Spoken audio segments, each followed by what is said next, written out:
welcome to the deep dive. Today, we're getting into something super practical. It's all about using English when you're shopping. Our mission here is to give you the tools, the actual phrases you need to feel confident in any store. From walking in right through to paying. We've looked at a bunch of really practical sources full of real conversation examples and the key words you need. It's all about making shopping in English feel, easier. Yeah, and what's really interesting, I think, from looking at these sources is it's not just about memorizing phrases. It's more about how a few simple words said at the right time can kind of grease the wheels socially. It changes shopping from just a task. It's more of an interaction. Exactly, into a confident interaction where you feel, empowered. Knowing what to say lets you actually engage, not just buy stuff. That's a great way to put it. It's about feeling in control, isn't it? Okay. So, how are we going to build up that confidence today? What's the plan? So we'll basically walk through the whole shopping trip. First, we'll look at phrases for finding what you actually need. Then we'll get into asking about the specifics, price, sales, details like that. And finally, we'll cover the checkout, making that smooth. Plus, we've got some bonus tips for returns, just in case. Perfect. Okay, let's start right at the beginning. Picture this. You walk into a shop, maybe something catches your eye, or maybe you need help finding something specific. Our sources really stress starting politely. What's that sort of magic phrase to get started? It's really simple. Excuse me. Just that. Yeah. It sounds basic, but it's a crucial social signal. It says, hey, I need your attention for a sec, politely. If you just jump in, especially if they're busy, it can sound a bit abrupt. So, excuse me sets a really positive tone from the get-go. That's interesting. It's more than just being polite. It's like signaling you want to interact properly. Okay, so you said, excuse me, you've got their attention. What if you see, say, a sweater you like, but it's the wrong size or color? What do you say then? You can just follow up straight away. Excuse me, do you have this in a larger size? Or maybe do you have this in blue? Or even a bit more general, do you have this in a different size? The sources show these direct questions are super common and very clear. Okay, clear is good. So you found something, looks promising. Now you want to see if it actually fits. How do you ask to try it on? Just a simple, can I try this on? That's perfect. And the usual reply you'll hear is something like, sure, the fitting room is over there.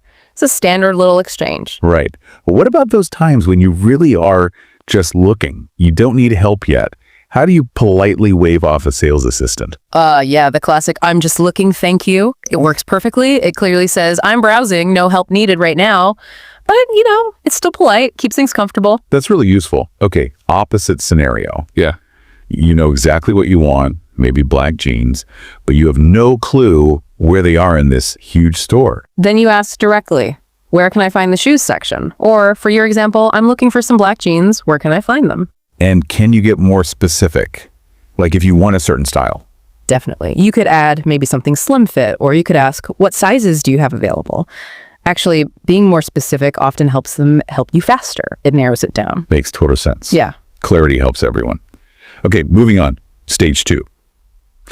You've found something, but now you need the details. Price, is it on sale, how much you want? This is where knowing the right phrases can literally save you money, right, or avoid confusion, right? So how do we ask that most basic question? How much? The absolute go-to is, how much is this? Simple, direct, everyone understands it. Now, if it's something sold by weight, like at a deli counter or a market stall. Like cheese or fruit. Exactly. You'd ask, how much is this cheese per pound? And then you'll probably hear back something like, it's $7.99 per pound. Okay, so you brought up precision there. Why is being really precise, especially about price and things like that, so important? Can you maybe give an example of where it could go wrong? Oh, absolutely. Precision here directly affects, your wallet, basically. Imagine you just point at some fancy cheese and say, I'll take some of that. If you didn't ask how much per pound, you might end up with a huge chunk that cost way more than you thought. Oh, okay. I can see that happening. Or maybe you ask, are these on sale? But you're holding shoes and pointing vaguely towards a rack of shirts. The cashier might get confused. So asking clearly, maybe pointing directly, are these shoes on sale, avoids that mess. Plus a friendly tone always helps too. It just makes the whole transaction smoother. That's a really good illustration. So specifically asking about discounts, everyone loves a bargain. What are the key phrases? Yeah, definitely worth asking. You can say, is it on sale? Or do you have any discount on this item? Or are these on sale? Just be ready for answers like, sorry, that's full price. Or sometimes, No, not this week. Sorry. But hey, you don't ask, you don't get. True. Yep. If you're buying things by weight or quantity, You can specify, can I get about half a pound, please? Or for other items, a pound of grapes or 2 liters of milk. Just state the quantity clearly. okay. And what if you need a specific type of something like organic, or you want to check payment options before you get stuck at the till? Easy enough. You can ask, do you sell organic apples? To check the product type.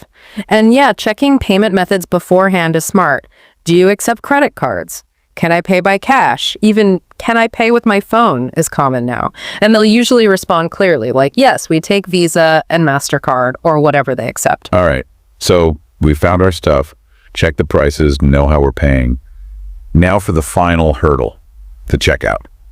This part can feel a bit rushed sometimes, can't it? So knowing what to say here feels extra important for a smooth finish. What's the simplest way to say, I'm ready to buy this? Just, I'd like to buy this is perfectly fine. Or even just placing it on the counter often does the trick, but saying it is clearer. Okay. And then there are the little things like bags and receipts. They seem small, but people worry about them. Yeah, for bags, you can ask, can you pack it, please? Or can I get a carry bag?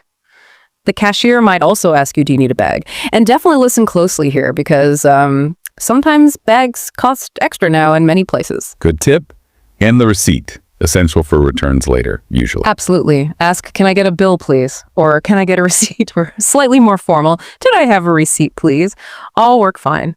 And then there are those other little bits of chat at the till, right? Like loyalty cards or tipping. Exactly. You might hear, do you want my phone number for the rewards program?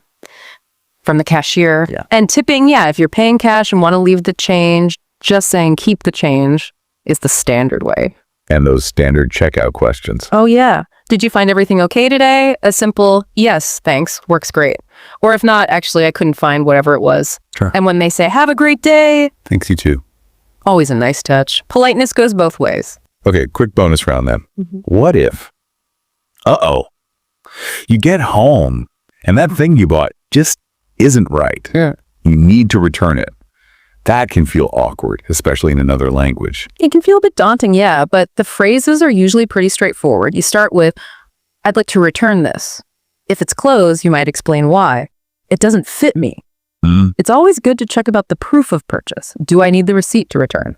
Often you do. And if you don't want money back, but maybe a different size. Right, exchange. Yeah, you'd ask, can I exchange it for another size? Yeah. The main thing here really is just stay calm, speak clearly, use simple words. Most stores have policies for this. It really is amazing how mastering these small interactions, like at the checkout or handling a return, can build up your overall confidence, isn't it? Like you said earlier, you're not just, saying English words, you're actually doing something independently, navigating a situation. That's exactly it. It builds a sense of competence, and to really cement that, knowing the key vocabulary helps immensely. What are some of those essential terms you think we should quickly define for everyone listening? Good idea. Let's hit a few key ones. First, fitting room. That's the little cubicle or area where you try clothes on. Then receipt, that paper slip or maybe digital now, that proves you bought something. Super important for returns. Vital. Cashier, that's the person working at the checkout taking your payment. Right. A refund, that's when you get your money back for something you returned. Yep. And a discount. Yeah. Basically a sale price, money off the original cost. Yeah. Knowing these words just helps you follow the whole process, right? Totally. And beyond the specific words and phrases, the sources we looked at had some really solid general tips for learners too. Oh yeah. Well, a big one is practice saying the phrases out loud. Don't just read them in your head. Actually speak them. And maybe try switching words around. Like instead of, how much is this shirt? Try, how much is this bag? Or how much are these apples? Makes it more flexible in your mind. That's smart. Role-playing it almost. Kind of. Even just mentally running through the conversation helps. And another thing, don't be afraid to ask someone to repeat themselves. Ah, that's a big one. People feel shy about that. I know, but it's actually a really good learning strategy. Saying, could you repeat that, please? Or, sorry, I didn't catch that, isn't admitting failure. It's taking control to make sure you understand. It shows you're engaged. And honestly, politeness, like a smile and using please and thank you, makes a huge difference in how people respond. So it's the whole package, the words, the confidence, the politeness. And any final tips for making this stick? Just listen. Next time you're out shopping, even if you're not buying anything, just listen to the interactions around you. Hear how people use these phrases in real life. That's maybe the best practice. And seriously, don't be shy. Just try speaking up. The more you do it, the easier it gets, and the more confident you'll feel. Okay, so wrapping this up, what does all this mean for you listening right now? Well, it means you've got a solid, practical toolkit now. You have the phrases, the understanding to handle shopping situations much more comfortably. Those little moments of hesitation or confusion, hopefully they'll start feeling smoother, more like just, normal interactions. Think about how much better your next shopping trip could feel just by trying out one single sentence we talked about. That's genuine progress. And that really brings up a bigger question, doesn't it? Thinking beyond just shopping. How else can these small practical boosts in language skills empower you in everyday life? How can learning these little things make the wider world feel, more accessible, more understandable, one confident conversation at a time? Something to think about. Definitely something to think about. So here's our challenge for you. Next time you're in a shop, just pick one phrase, maybe, can I try this on? Or how much is this? And just say it. Keep learning, keep practicing, and keep boosting that English. Enjoyed the video? Don't forget to like, comment, and share. Subscribe for more English learning videos. See you in the next lesson.